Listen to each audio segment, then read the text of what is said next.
Other people will use empirical observations, such as empty space or quantum mechanics, to make their point. After all, 99.9% of an atom is empty space, which, by the way, is still not nothing. And virtual particles in quantum mechanics do seem to appear and disappear from nothing. Now, in these cases, we might ask, how do you know that truly nothing exists between the particles of an atom? How do you know that truly nothing is the cause for the appearance and disappearance of virtual particles? And of course, they can't know these things. And they will admit that there is a difference between not knowing what exists in these places and concluding that nothing is there. That does not follow. All the objector can do at this point is accuse the theist of also not being able to know that God exists and accuse him of a God of the gaps fallacy. But this is simply to avoid the whole point of the ontological argument. It is not appealing to what we don't know. It is appealing to what we do know. We do know that nothing does not exist. There is little that we can know more certainly than that. And ironically, empirical evidence can never overthrow our knowledge of this. Because to do so, we would have to be able to empirically verify the presence of nothing somewhere at some time, which is impossible, since we would have to detect the presence of nothing before we could empirically verify it. But detecting nothing is the same as not detecting anything. Nothing cannot be detected or verified. But some people go a little bit deeper and object to the first premise on metaphysical grounds. They deny the absoluteness of logic and reason. They don't believe in absolute truth. And so they will admit that being, not being, is illogical.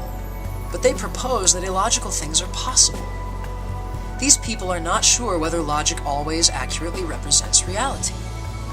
They allow for the possibility that logic itself and all of our reasonable thinking might sometimes be wrong, and that reality might allow for irrational things. Atheists and presuppositionalist Christians would at this point love to point out to me that I can't prove that this is wrong unless I can prove that at least some logical principles are absolute and universal.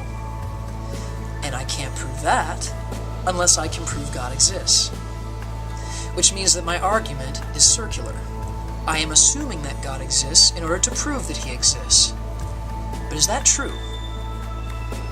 Is the ontological argument circular? I do not think so. And I will say two things in defense of this.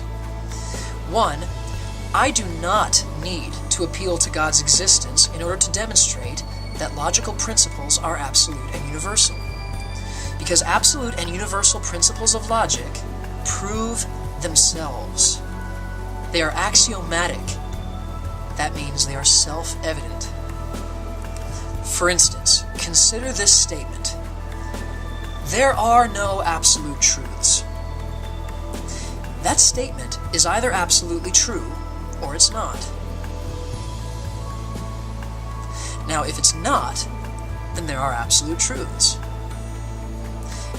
But if it is true, absolutely, then the statement itself is an absolute truth.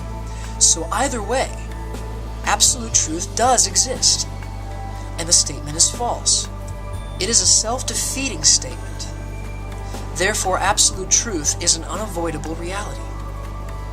Every statement that we make assumes absolute truth. The only way to invalidate the law of non-contradiction, for instance, is to somehow contradict it, which assumes its validity. There is simply no way to get around this. Truth is absolute, and those who disagree only serve to prove the point. The second thing that I want to say in defense of this is that all this argument is interested in doing is proving that God's existence is logical and that his non-existence is illogical. It is not designed to do more than that, and it does not need to do more than that.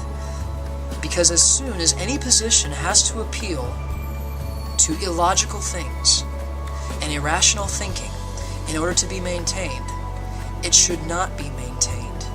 It has betrayed itself as an illogical, irrational position.